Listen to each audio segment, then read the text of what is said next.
morning, wonderful people.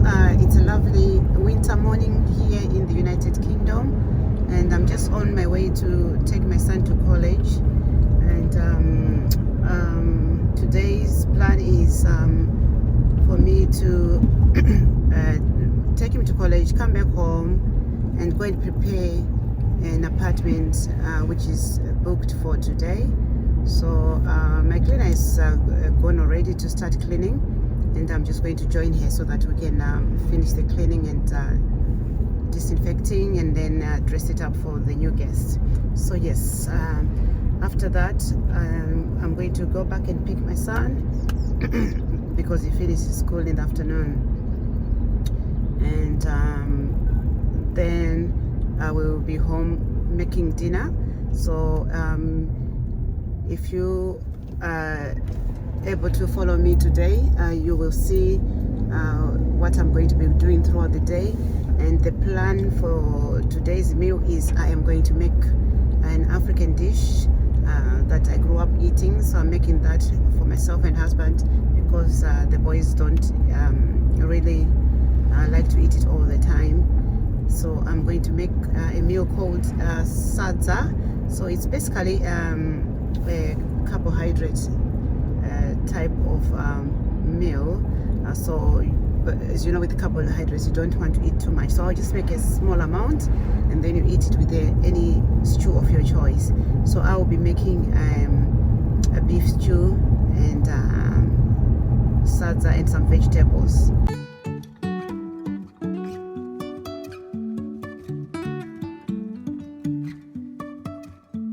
Life is a winding road, no telling where it goes.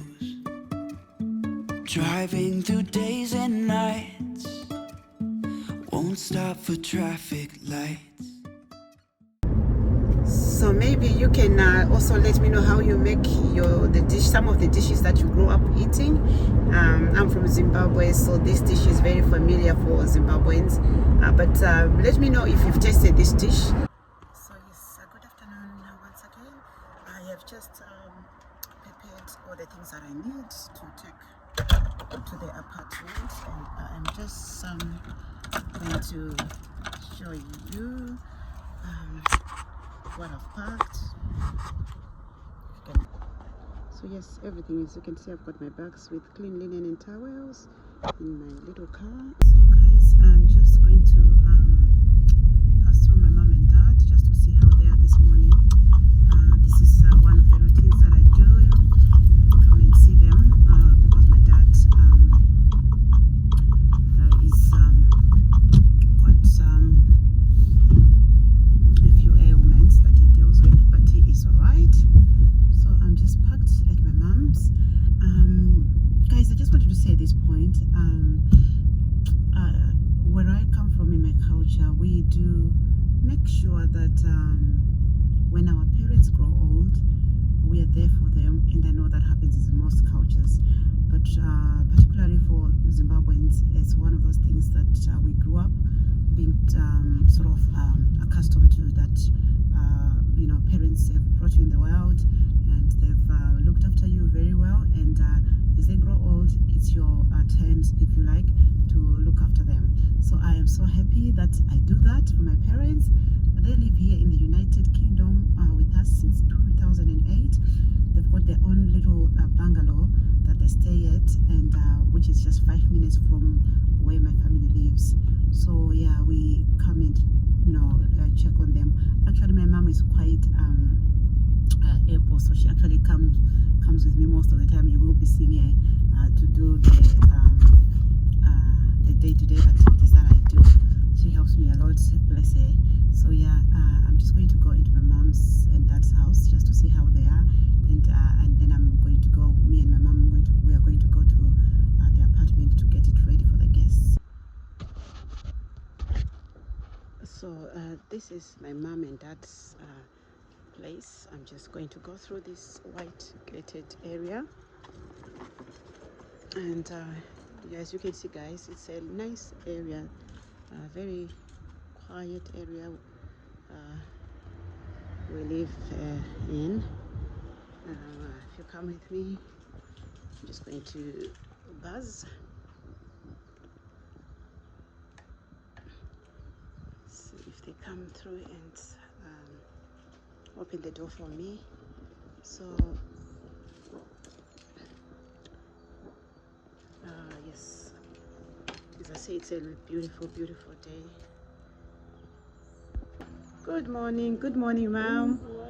How are you today? I'm fine. What about you? I'm all right. So can I come in? Come in, please. How's Dad today?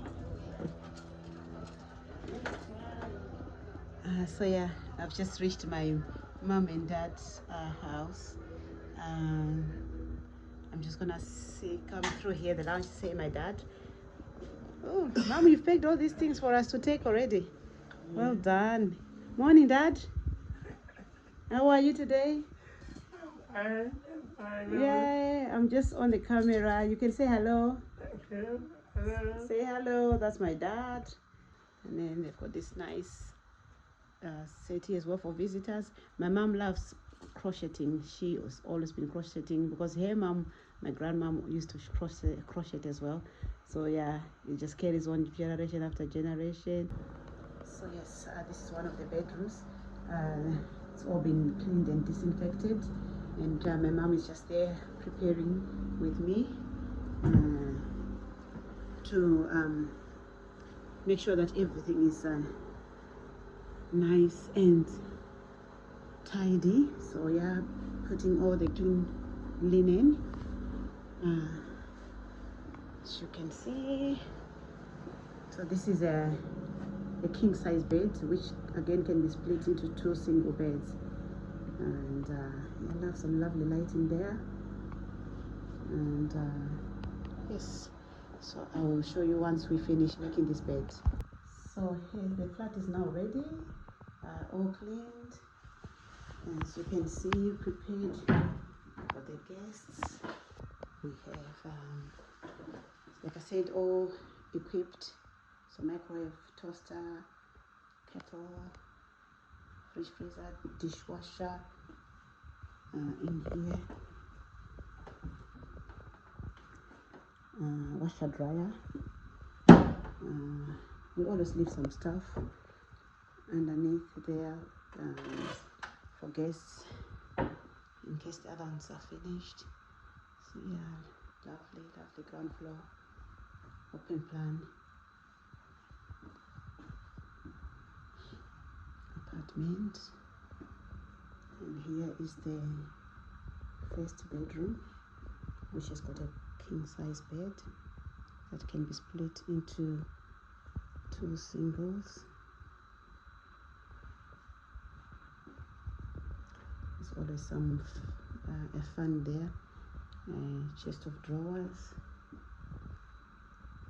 and some bedside cabinets. And then through this corridor, small corridor, to go to the second bedroom. This is the second bedroom. Again, this one is a super king size bed, almost same decor. The second bedroom, only that this bed is bigger.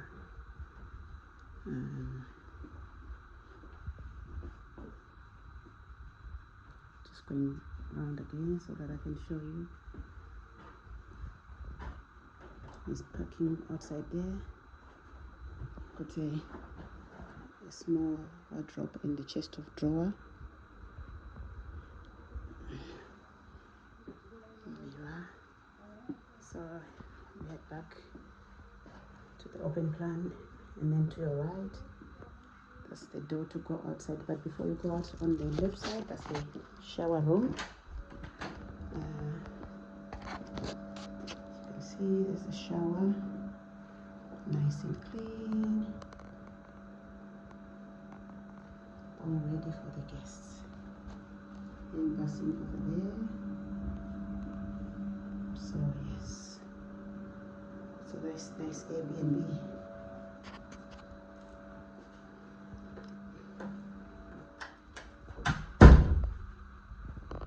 So yes guys, so all my apartments are almost similar. I use the same colors, And yes, and as I said, for those who don't like to stay in hotels, Airbnbs are an option for you. Thank you for watching. Don't forget to subscribe to my channel.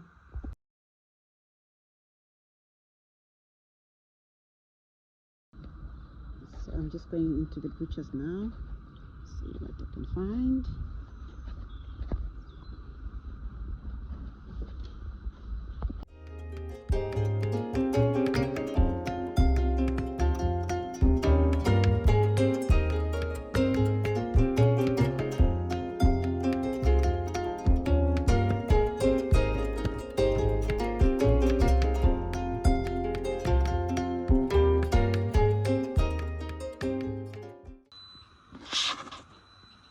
So I have just finished.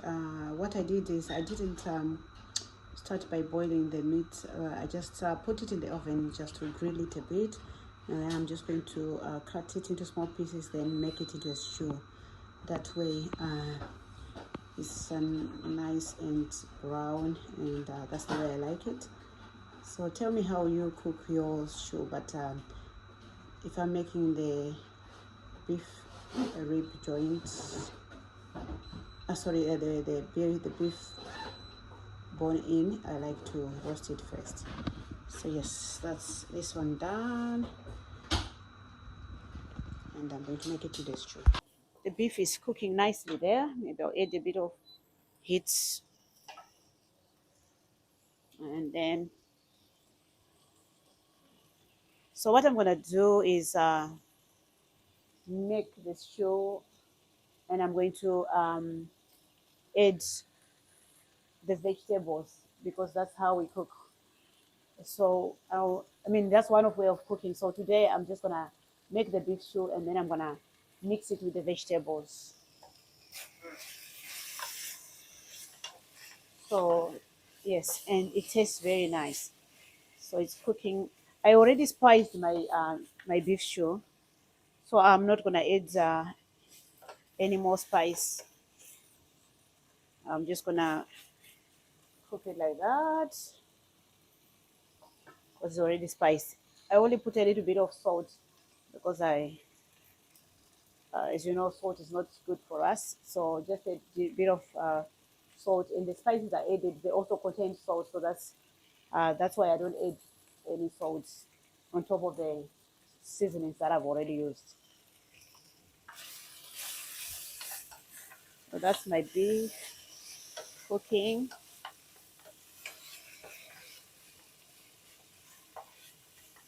And now I'm going to add my onion and garlic, and then I'm going to stir it or mix it rather. I'm mixing the onions with the meat, and I'm going to just pop the lid over so that it can cook. And maybe I'm going to turn my heat down a little bit because I don't want it to burn, and let it cook. So you can see my beef stew is cooking nicely there, all mixed with the onion and garlic, and it's smelling so good. So I'll let that cook. Slowly, I've put my temperature down to number 7, and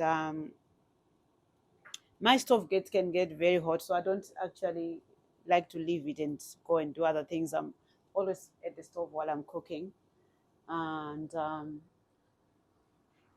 so I'll be standing over here next to my pot because I said sometimes I find that if I go away, then it can burn, and obviously I want to be stirring it. So yes, oh, it smells so nice.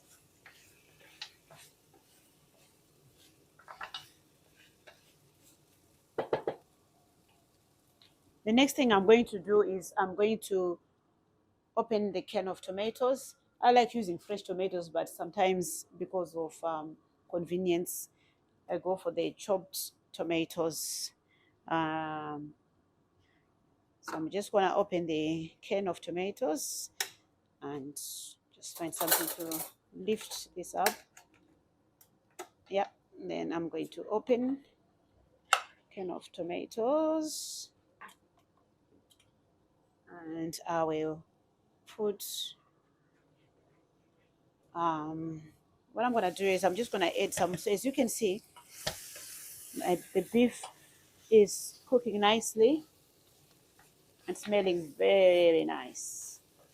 The onions are browning. Let that cook a bit.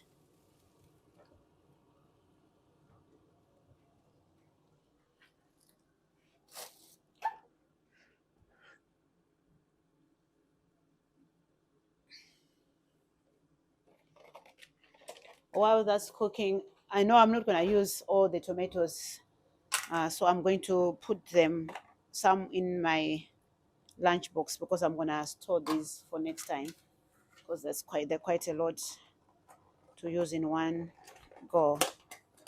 So these are my tomatoes, leftover tomatoes, which I'm going to store. In fact, I'll just put them in the fridge. Find somewhere to put them. They're in the fridge. Now it's time to add the tomatoes. So here we go. I'm just gonna add the tomatoes. Just put them in there. All done. And let this cook. So I'm just going to mix them now, as you can see. Looking really nice and smelling good.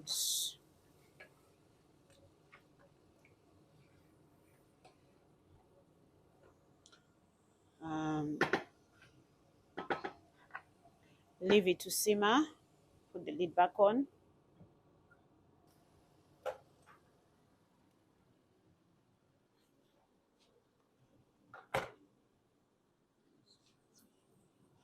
Then I'm just going to mix it together.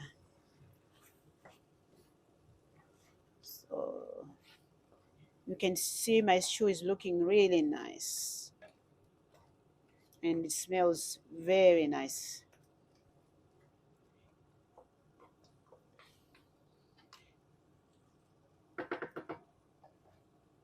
And as I said, I'm going to be adding the vegetables to cook together with the stew. So what I'm going to do is I will need to put some boiling water just to soften the vegetables.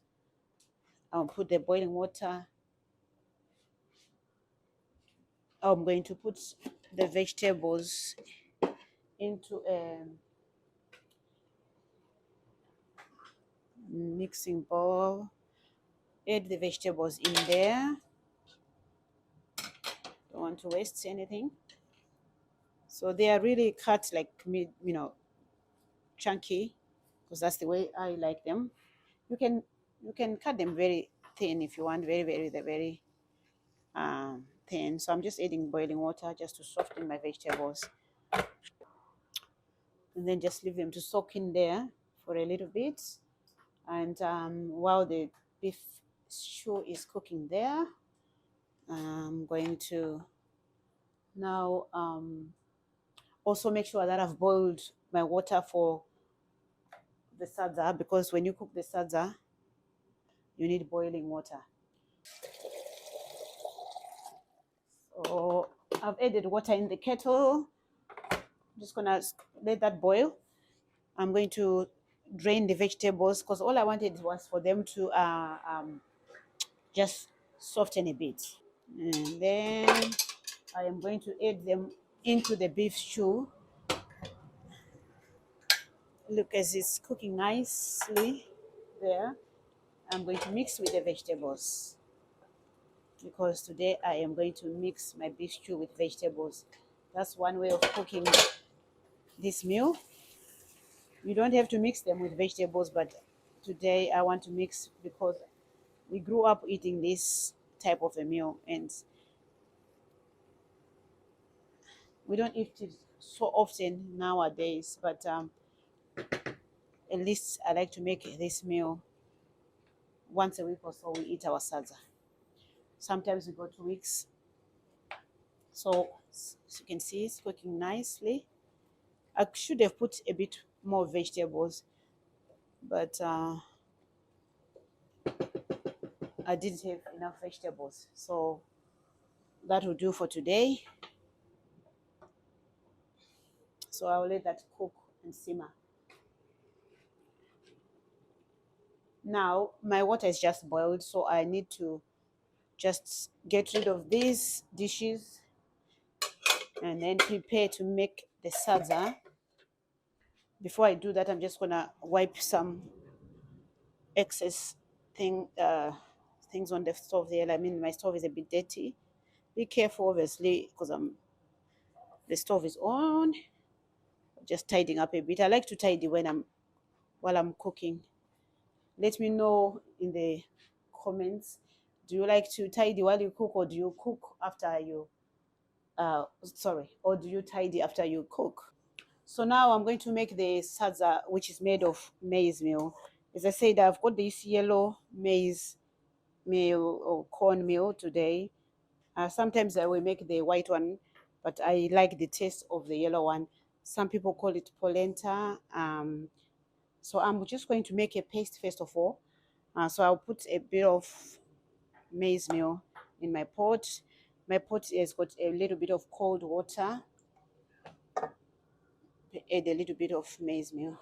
So you want to just make a thick mixture. Then next I'll take this, of course it's on the stove. I'm going to put my stove on, so that plate on setting of maybe 7. And the next thing I need to do now is pour in the hot water. So you have to be very careful with the hot water, obviously. So yes, so you mix it like so.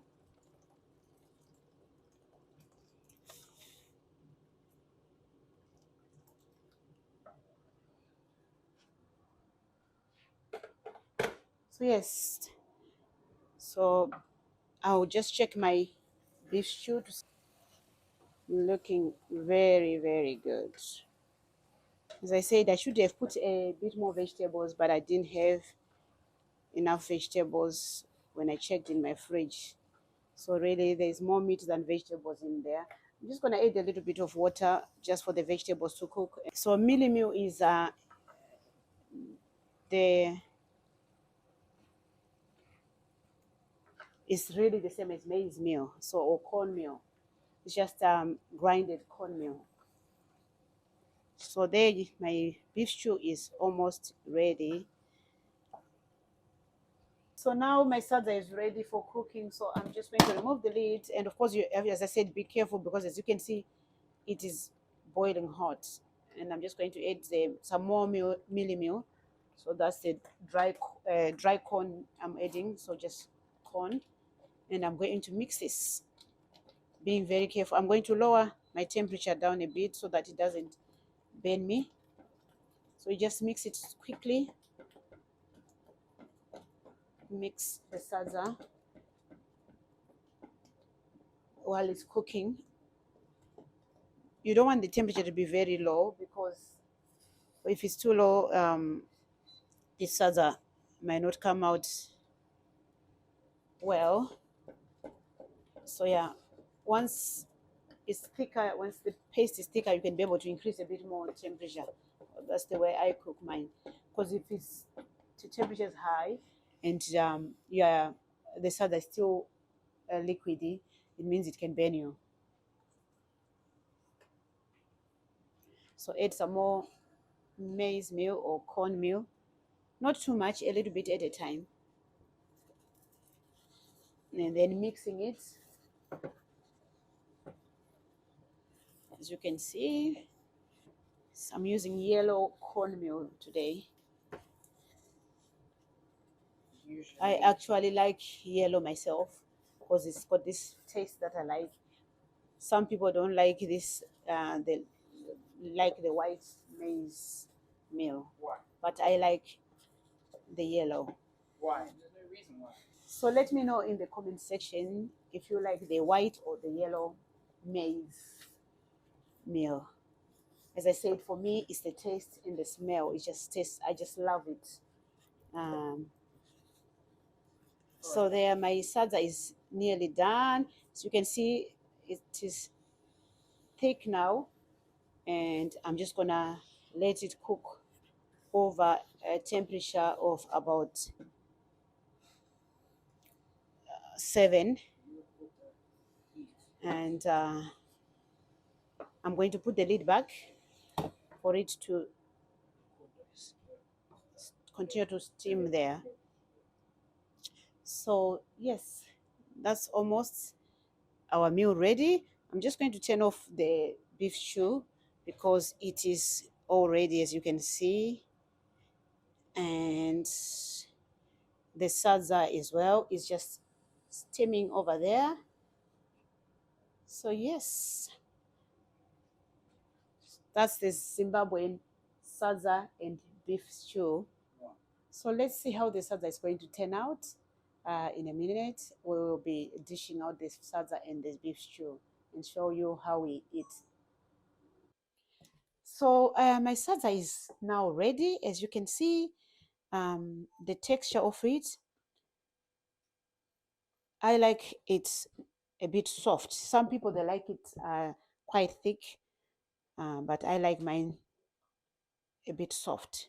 So the wooden spoon I've been using is called mugoti in my language, Shona language, mugoti. So this, I'll put it this away. And now I'm going to take a different kind of dishing spoon. This, my country, we use this kind of spoon. We call this chigwaku. So it's basically a dishing spoon that you can use for dishing things like sadza. So you need a bowl of cold water. So you dip this in cold water just to make it easier for you to scoop the sadza out. It doesn't stick to the spoon. So I'm dishing my sadza, making a nice scoop. So this is how we dish sadza. And then you can do it the way you want, really. You can make it nice and tidy. I like it to do it this way. And then I roll it over. And then it's a nice and neat sadza. I'm going to dish another plate of sadza for my husband. So I've scooped the sadza and I'm gonna put it in there to make it nice and presentable. As I said, you can use this stick, chigwaku or spoon to make it the way you want. I like to roll it over and just like so. Everyone does it different, and just to tidy it up a bit. Nice and neat. So it's very, very important that you make it neat in our culture because it's just that's the way we're taught to make your food presentable. And now I'm going to dish the stew. So the stew, as I said, is beef stew and vegetables. So there. And yeah, that's my beef stew, nicely dished out for my family. There. The way we eat the sadza is you basically wash your hands because you're going to use your hands, and then you take a small size. As I said, I like mine to be very soft. Some people like it quite hard. So you take it with your hands and then you dip it into your vegetables or your beef stew or whatever sauce you're using. Then you just put in your mouth. And enjoy. Thank you for watching my video today. If you like my content, please don't forget to subscribe for some more content. Bye-bye.